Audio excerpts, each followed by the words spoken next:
اور ہم ہی نے انسان کو پیدا کیا ہے، اور جو خیالات اس کے دل میں گزرتے ہیں ہم ان کو جانتے ہیں، اور ہم تو رگ جان سے بھی زیادہ اس کے قریب ہیں۔ جب وہ کوئی کام کرتا ہے تو دو لکھنے والے جو دائیں بائیں بیٹھے ہیں لکھ لیتے ہیں۔ کوئی بات اس کی زبان پر نہیں آتی مگر ایک نگہبان اس کے پاس لکھ لینے کو تیار رہتا ہے۔ اور موت کی بے ہوشی حقیقت کھولنے کو طاری ہو گئی۔ اے انسان، یہی وہ حالت ہے جس سے تو بھاگتا تھا، اور سور پھونکا جائے گا، یہی عذاب کی دھمکی کا دن ہے۔ اور ہر شخص ہمارے سامنے اس حال میں آئے گا کہ ایک فرشتہ اس کے ساتھ ہانکنے والا ہوگا اور ایک اس کے اعمال کی گواہی دینے والا۔ یہ وہ دن ہے کہ اس سے تو غافل ہو رہا تھا، اب ہم نے تجھ پر سے پردہ اٹھا دیا تو آج تیری نگاہ تیز ہے۔ اور اس کا ہم نشیں فرشتہ کہے گا کہ یہ اعمال نامہ میرے پاس تیار ہے۔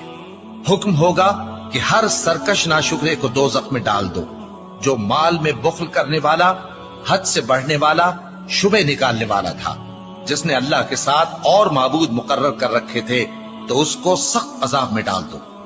اس کا ساتھی شیطان کہے گا کہ اے ہمارے پروردگار، میں نے اس کو گمراہ نہیں کیا تھا بلکہ یہ آپ ہی رستے سے دور بھٹکا ہوا تھا۔ اللہ کہے گا کہ میرے حضور میں رد و قد نہ کرو، میں تمہارے پاس پہلے ہی عذاب کی وعید بھیج چکا تھا، میرے ہاں بات بد۔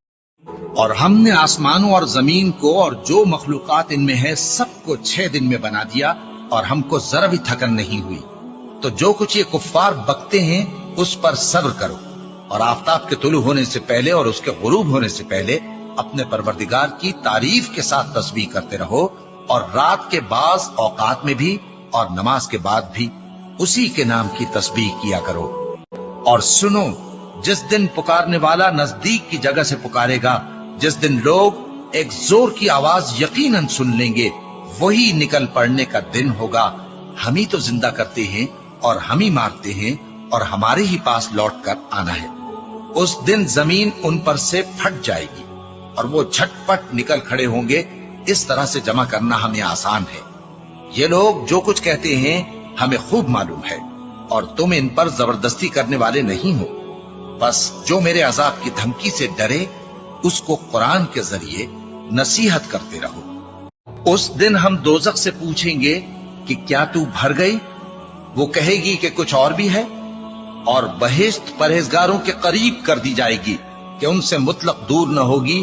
یہی وہ چیز ہے جس کا تم سے وعدہ کیا جاتا تھا، یعنی ہر رجوع لانے والے، حفاظت کرنے والے سے، جو رحمان سے بن دیکھے ڈرتا رہا اور رجوع کرنے والا دل لے کر آیا، اس میں سلامتی کے ساتھ داخل ہو جاؤ۔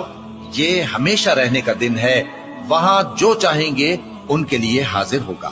اور ہمارے ہاں اور بھی بہت کچھ ہے، اور ہم نے ان سے پہلے کئی امتیں ہلاک کر ڈالی، وہ لوگ ان سے قوت میں کہیں بڑھ کر تھے۔ پھر وہ شہروں میں گشت کرنے لگے، کیا کہیں بھاگنے کی جگہ ہے؟ جو شخص دل آگاہ رکھتا ہے یا دل سے متوجہ ہو کر سنتا ہے، اس کے لیے اس میں نصیحت ہے۔ ان سے پہلے نوح کی قوم اور کنویں والے اور سمود والے لوگ جھٹلا چکے ہیں، اور عاد اور فرعون اور لوط کے بھائی اور بن کے رہنے والے اور تبا کی قوم، غرض ہر ایک نے پیغمبروں کو جھٹلایا، تو ہماری دھمکی بھی پوری ہو کر رہی۔ تو کیا ہم پہلی بار پیدا کر کے تھک گئے؟ نہیں، بلکہ یہ اثر نو پیدا کرنے کے بارے میں شک میں پڑے ہوئے ہیں۔ اوف، قرآن مجید کی قسم کہ تم پیغمبر ہو۔ اصل بات یہ ہے کہ ان لوگوں نے تعجب کیا کہ انہی میں سے ایک خبردار کرنے والا ان کے پاس آیا، تو کافر کہنے لگے کہ یہ بات تو بڑی عجیب ہے، بھلا جب ہم مر گئے اور مٹی ہو گئے تو پھر زندہ ہوں گے؟ یہ زندہ ہونا عقل سے بعید ہے۔ ان کے جسموں کو زمین جتنا کھا کھا کر کم کرتی جاتی ہے ہم کو معلوم ہے، اور ہمارے پاس تحریری یادداشت بھی ہے۔ بلکہ عجیب بات یہ ہے کہ جب ان کے پاس دین حق آ پہنچا تو انہوں نے اس کو جھوٹ سمجھا، سو یہ ایک الجھی ہوئی بات میں پڑے ہیں۔